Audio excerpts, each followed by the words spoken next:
Kolkata high court থেকে supreme court. RG Kar কাণ্ড নিয়ে একের পর এক আদালতে বারবার প্রশ্নের মুখে পড়ছে রাজ্য সরকার। আর দুই আদালত যে প্রশ্নগুলো তুলেছে সেগুলো কার্যত একই রকম।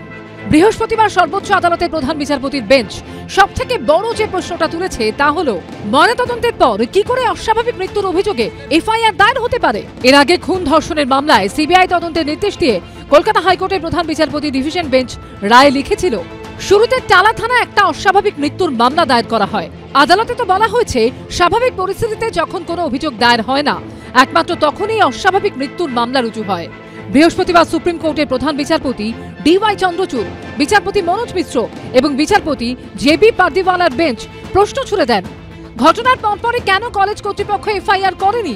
অধ্যক্ষের তো অবিলম্বে এফআইআর করা উচিত ছিল, তিনি তা করেননি কেন? এর আগে কলকাতা হাইকোর্টের প্রধান বিচারপতি ডিভিশন বেঞ্চও লিখিত রায়ে প্রশ্ন তোলে, নিহত যখন একজন চিকিৎসক এবং তিনি হাসপাতালেই চাকরি করেন, তখন কেন অধ্যক্ষ কিংবা হাসপাতাল কর্তৃপক্ষ অভিযোগ দায়ের করলেন না? আমাদের নজরে এটা বড়সড় গাফিলতি, যার জেরে সন্দেহ তৈরি হচ্ছে। আর এই প্রেক্ষাপটেই বিরোধীরা প্রশ্ন তুলছে, হাইকোর্ট থেকে সুপ্রিম কোর্টে রাজ্য সরকারকে একই রকম প্রশ্নে জর্জরিত হতে হচ্ছে কেন? তবে কি শুরুতে এই মামলাকে হালকা করে দেখানোর চেষ্টা হয়েছিল? গুরুত্ব দেওয়া হয়েছে শ্মশান ঘাটে তার আগে দুটি দেহ থাকা সত্ত্বেও স্থানীয় নেতা বিধায়কের উপস্থিতিতে সবচেয়ে আগে তার মৃতদেহটাকে সৎকার করিয়ে সমস্ত বায়োলজিক্যাল এভিডেন্স নষ্ট করে দেওয়ার এই গুরুত্বটা দেওয়া হয়েছে। গুরুত্ব সহকারে তারা স্বচ্ছতা, সততা এবং দ্রুততার সঙ্গে প্রমাণ লোপ করে দিয়েছেন। কেন রাজ্য সরকার গোটা ব্যাপারটা নিজেরা ধামাচাপা দেওয়ার মতন করে চেষ্টা করলো, পুলিশ টুলিশ সহ? অপরাধে কি বড় বড় মাথারও যুক্ত, সেই কারণে কি ধামাচাপা দেওয়ার চেষ্টা করলো? এবং সেই কারণে কি গোটা ব্যাপারটাকে হাসাপ করার জন্য অত্যন্ত হালকাভাবে দেখার প্রচেষ্টা?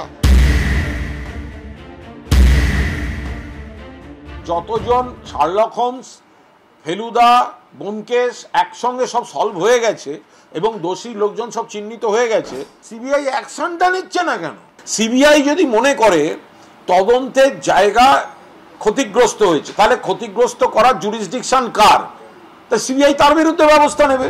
শুধু মামলা রুজু বা তদন্ত নিয়েই নয়, আরজিকর মেডিকেল কলেজের প্রাক্তন অধ্যক্ষ সন্দীপ ঘোষের পদত্যাগের পরই তাকে ন্যাশনাল মেডিকেল কলেজের অধ্যক্ষ করে দেওয়া নিয়েও কলকাতা হাইকোর্টের পর সুপ্রিম কোর্টে প্রশ্নের মুখে পড়েছে রাজ্য সরকার।